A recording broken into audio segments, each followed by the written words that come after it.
Okay, so I usually don't do things like this just because I feel as though current events and things like that get pretty good coverage from everybody on social media. You'll see it in your timeline, Facebook, Google, it'll come up, Yahoo, all the different outlets that we use in order to get information. But one of the things that came up today was this thing with United. I'm sure you've heard of it by now, but basically I just wanted to weigh in on it a little bit. Basically, there was a guy who's a doctor who was on this flight. I guess the flight was overbooked. And I guess this is a common thing that happens.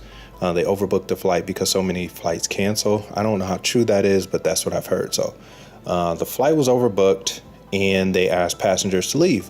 I heard that they offered them some different sums of money.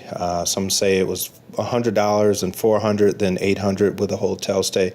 I'm not sure what all the details are, but what is true and that I know for sure is that there was an Asian doctor there who was on the plane, and he was one of the ones that they randomly selected after no one chose to take the offer to get off the plane. He ended up getting dragged off the plane. When they yanked him out of the seat, he hit his head on the armrest, which caused him to bleed, and I think he was a little bit woozy after that. I don't know if it completely knocked him out, but he was pretty close to it. All that to say, it's amazing to me that in 2017, these large corporations, which I have nothing against, this is not an indictment on United, but it's just amazing to me, first of all, that you still have companies who operate the way they do, given that technology is the way it is. I mean, this thing happened and it's all over the news in a matter of hours.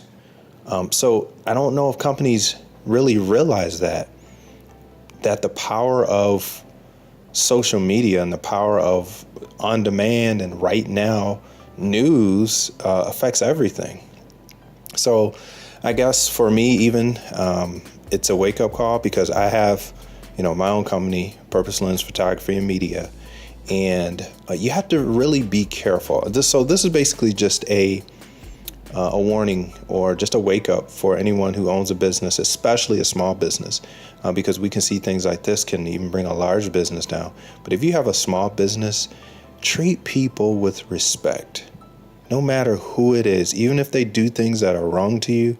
I mean, you don't want to lay there and take things, but if it's not that big, just let it go. If you're in traffic, somebody cuts you off, let them cut you off. Go about your day, because you never know, that same person could turn around and be a client one day. So again, this is just a wake-up call, just, to treat people fairly. Now, there's a lot of politics that go into the situation, which I'm not going to get into, but I think it boils down to just treating people fairly. So that's all I really had to say on it. I hope the best for that man, whoever he is, and I'm sure we haven't heard the last of it. But anyway, you guys have a good one. Peace.